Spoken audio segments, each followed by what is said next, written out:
bạn như chúបង អត់វាសួរ cũng ở khang lotus ở tất cảពលco tiết ở bốn បាទសម្រាប់ខាង Lotus យើងត្រូវការពលករចំនួន60នាក់ទៀតបាទហើយយើងមាន4សាខានោះបាទយើងមានសាខាបាងណយសាខាបាងបួថងហើយនិងសាខាសាមខោកសាខាខុនកែនបាទ miền ô thì cho nó bốn អូបងនិយាយរឿង OT វិញមានច្រើនបងមានចាប់ពី2ម៉ោងឡើងទៅបាទក្នុងមួយថ្ងៃបាទ thôi cả thôn ở bốn បាទនិយាយពីរឿងការងារគឺអត់ធ្ងន់អីមែនទេបាទស្រាលដែរទេបាទព្រោះអី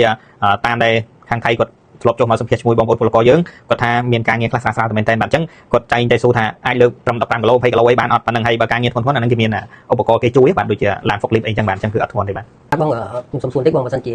ខ្ញុំមានបងប្អូនមកដាក់ពាក្យតើត្រូវមានឯកសារអ្វីខ្លះទេបង បាទបងបើសិនជាបងមានបងប្អូនចង់មកដាក់ពាក្យបាទឯកសារគឺទី1គាត់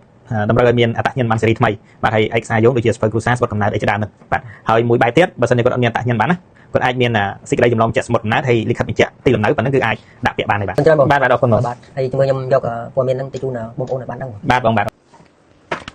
សម្រាប់ខាងឃ្លៀងវិកខ្ចប់ផ្សារទំនើប Lotus ចង់ជែកជូនបងប្អូនតិចបាទយើងសម្ភាសនៅថ្ងៃទី9ខែ6 2025នេះបាទហើយបានឆ្លងដែនក្នុងខែ7 2025ខាងមុខនេះអញ្ចឹងបងប្អូនចាប់អារម្មណ៍ចង់ដឹងព័ត៌មានលម្អិតកុំភ្លេចខលលេខទូរស័ព្ទក្រុមហ៊ុនបាទសូមអរគុណ